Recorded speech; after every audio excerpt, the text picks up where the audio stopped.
খইয়ের মোয়া তো তোমরা অনেক বানিয়েছো। আজ বানাচ্ছি দারুণ সুস্বাদু একেবারে ঘরোয়া স্টাইলে চিড়ে মোয়া। যারা মিষ্টি পছন্দ করো তাদের জন্য এই রেসিপি এক কথায় পারফেক্ট। প্রথমে একটা কড়াই ভালো করে গরম করে নিলাম। এবার বানিয়ে নেব আমাদের সুগন্ধি মশলা, মৌরি আর 5টা এলাচ। কড়াই দিয়ে হালকা ভেজে নিলে দারুণ একটা সুবাস বের হবে। মশলাটা ভাজার সময় খেয়াল রাখবে যেন বেশি পুড়ে না যায়। হালকা বাদামি আভা এলে চুলা বন্ধ করে আলাদা করে রেখে দিলাম। এবার একটা বড় বাটিতে নিয়ে নিলাম ঠিক 2 বাটি চিড়ে। চিড়ে যদি একটু মোটা দানার হয় তাহলে মোয়া আরও ভালো হবে। চলো এবার চিড়েটা ভেজে নিই, এটাই পুরো রেসিপির বেস। এবার একটা কড়াইয়ে দিয়ে দিলাম রিফাইন্ড তেল। তেলটাকে একটু বেশি গরম হতে দিচ্ছি যাতে চিড়ে দ্রুত ফুলে ক্রিস্পি হয়ে যায়। এখন দিয়ে দিচ্ছি 1 চামচ ঘি। ভালো করে মিক্স করে নিলাম।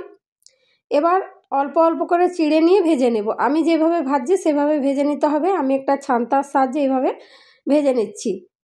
তেল গরম হলে এবার চিড়ে অল্প অল্প করে দিয়ে ভাজতে থাকবো। একসঙ্গে বেশি দেব না, একটু একটু করে ভাজাই সবচেয়ে ভালো। ঝাঁঝরি বা চাটা দিয়ে তুলে চিড়ে নেড়ে চেড়ে হালকা ভাজা হলেই হবে। রং বেশি গাঢ় বা বাদামি করার কোনো দরকার নেই। শুধু হালকা ফোলা ফোলা আর ক্রিস্পি হলেই বুঝে নেবে ভাজাটা ঠিক হয়েছে। ভাজা হয়ে গেলে সঙ্গে সঙ্গে টিস্যু পেপারের উপর তুলে রাখছি।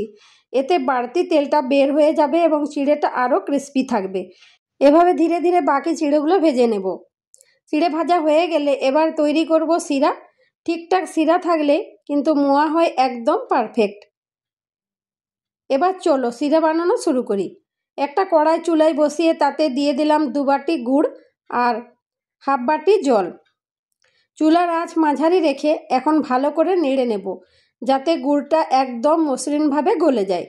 এভাবে কন্টিনিউয়াস নাড়াচাড়া করতে হবে, নাহলে কিন্তু নিচে লেগে যাবে।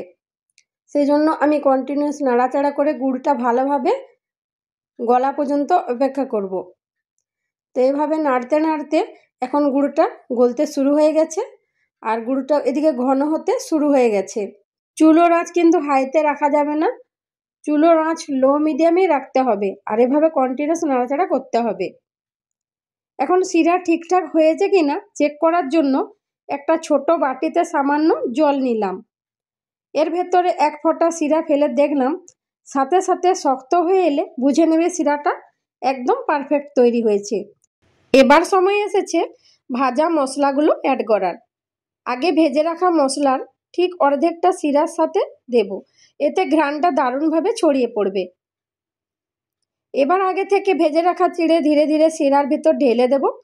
খুব বেশি নাড়াচাড়া না করে শুধু হালকা হাতে চিড়েটা শিরার সঙ্গে মিশে যেতে দেব। এতে করে চিড়া গলে যাবে না, আবার শিরার মিষ্টিটাও ঠিকভাবে ভেতর পর্যন্ত ঢুকে যাবে। ধীরে ধীরে নাড়তে হবে যাতে শিরা, চিড়ে আর মশলার মিশ্রণটা একটা সুন্দর টেক্সচার পায়। সব কিছু ভালোভাবে এক হয়ে গেলে এখন বাকি মশলা উপর থেকে ছড়িয়ে দেব। এবার শেষবারের মতো হালকা হাতে মিশিয়ে নেব পুরো মিশ্রণটা।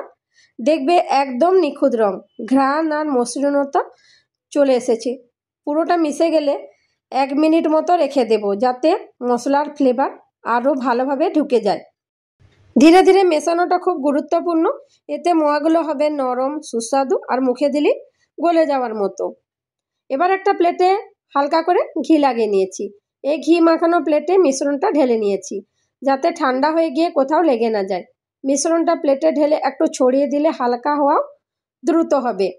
এদিকে নিজের হাতেও সামান্য ঘি লাগিয়ে নিয়েছি, এতে করে মোয়া বানানোর সময় মিশ্রণটা হাতে আটকাবে না এবং সুন্দর গোল আকৃতি পাবে। এবার মিশ্রণটা হালকা গরম থেকে একটু ঠান্ডা হলে ছোট ছোট অংশ নিয়ে হাতে গোল করে লাড্ডুর মতো মোয়া বানাতে শুরু করব। সমান আকারে বানালে দেখবে আরও সুন্দর লাগে।